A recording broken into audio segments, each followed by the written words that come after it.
कभी ऐसा हो कि हाथ में कोई ऐसा दस्तावेज लग जाए जो भविष्य की झलक दिखाता हो, एक ऐसी टेक्नोलॉजी के बारे में बताता हो जिसके बारे में हमने कभी सोचा भी नहीं। आज हम एक ऐसे ही रहस्य की तह तक जाने वाले हैं जो एक बोतल में बंद संदेश जैसा लगता है, लेकिन क्या पता ये भविष्य का कोई ब्लूप्रिंट हो। तो सारी कहानी शुरू होती है इस एक डॉक्यूमेंट से जिसका टाइटल है Solange the flame within the sun. देखने में तो ये किसी भविष्य की कहानी की किताब का पहला पन्ना लगता है ना? लेकिन क्या हो अगर ये सिर्फ एक कहानी से कहीं ज्यादा हो? क्या ये आने वाले कल की कोई चेतावनी है या फिर किसी आविष्कार का राज? तो चलिए जरा इस रहस्यमयी डॉक्यूमेंट के पन्ने पलट कर देखते हैं कि आखिर इसके अंदर हमें किस अनोखी दुनिया की सैर करने को मिलती है। पन्नों को पलटते ही सबसे पहली चीज जो नजर में आती है वो है टाइम स्क्वेल्ज पोर्टल का जिक्र। ये शब्द सुनने में ऐसा लगता है जैसे सीधे किसी साइंस फिक्शन फिल्म से उठाया गया हो। क्या ये समय को रोकने या मोड़ने की कोई तकनीक है? ये सवाल दिमाग में घूमने लगता है। और बात सिर्फ यहीं तक नहीं रुकती, इसमें नैनोकोडेक का भी जिक्र है जो शायद किसी बहुत ही छोटी एडवांस टेक्नोलॉजी की तरफ इशारा करता है।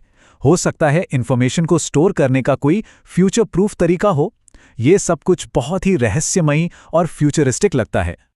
तो ये सब हमें हमारे मेन सवाल पर ले आता है। आखिर ये डॉक्यूमेंट है क्या? क्या ये किसी लेखक की कल्पना की ऊंची उड़ान है या उससे भी कहीं बढ़कर कुछ और? और सबसे जरूरी बात, इस पूरे रहस्य के पीछे है कौन? और तभी हमें मिलता है हमारा पहला और शायद सबसे बड़ा सुराग। डॉक्यूमेंट में लेखक का नाम साफ साफ लिखा है, भौमिक। ये नाम याद रखिएगा क्योंकि यहीं से हमारी कहानी एक ऐसा मोड़ लेने वाली है जिसके बारे में सोचा भी नहीं जा सकता। अब जरा इस साइफाई दुनिया से बाहर निकलते हैं और सीधे चलते हैं असल दुनिया में, थोड़ा सा टाइम ट्रैवल करके साल 2011 में भारत के वडोदरा शहर में। अब सोचने वाली बात यह है कि इसका उस फ्यूचर वाले डॉक्यूमेंट से क्या कनेक्शन है? थोड़ा इंतजार कीजिए, जवाब सुनकर सब हैरान रह जाएंगे। तारीख थी 25 जुलाई 2011 और टाइम्स ऑफ इंडिया में एक ऐसी खबर छपी जिसने वाकई सबको चौंका दिया था। ये खबर एक ऐसे आविष्कार के बारे में थी जो उस समय के लिए किसी साइंस फिक्शन से कम नहीं था। ये खबर थी एक 20 साल के लड़के के बारे में जिसका नाम था भौमिक पटेल। जी हाँ, बिल्कुल वही नाम, भौमिक। इस नौजवान इन्वेंटर ने पेट्रोल की बढ़ती कीमतों से तंग आकर एक ऐसा सिस्टम बना डाला था जिससे मोटरबाइक पानी से चल सकती थी। और ये कोई छोटा मोटा एक्सपेरिमेंट नहीं था। बताया गया कि ये मोटरबाइक एक बार में पूरे 30 मिनट तक चल सकती थी, जो उस वक्त के हिसाब से एक बहुत बड़ी बात थी। लेकिन सबसे ज्यादा हैरान करने वाली बात तो ये थी कि ये सब होता था सिर्फ 600 मिलीलीटर पानी से। सोचिए जरा, पानी की एक छोटी बोतल और आधे घंटे का सफर, ये तो किसी चमत्कार से कम नहीं था। तो सवाल ये है कि ये होता कैसे था? देखिए, भौमिक ने एक बड़ा ही क्लेवर इलेक्ट्रॉनिक सर्किट बनाया था। ये सर्किट पानी को उसके कंपोनेंट्स यानी हाइड्रोजन और ऑक्सीजन में तोड़ देता था और फिर इंजन उसी हाइड्रोजन गैस को फ्यूल की तरह इस्तेमाल करता था।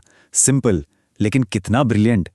तो अब हमारे सामने दो अलग अलग कहानियां हैं, एक भविष्य की साइफाई कहानी और दूसरी असल दुनिया का एक कमाल का आविष्कार।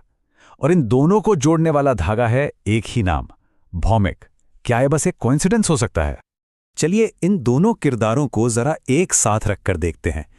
एक तरफ है 2015 के डॉक्यूमेंट का लेखक जो टाइम स्क्वेल्ज पोर्टल जैसी फ्यूचरिस्टिक चीजों की बातें कर रहा है, और दूसरी तरफ है 2011 का एक नौजवान इन्वेंटर जो पानी से बाइक चला रहा है।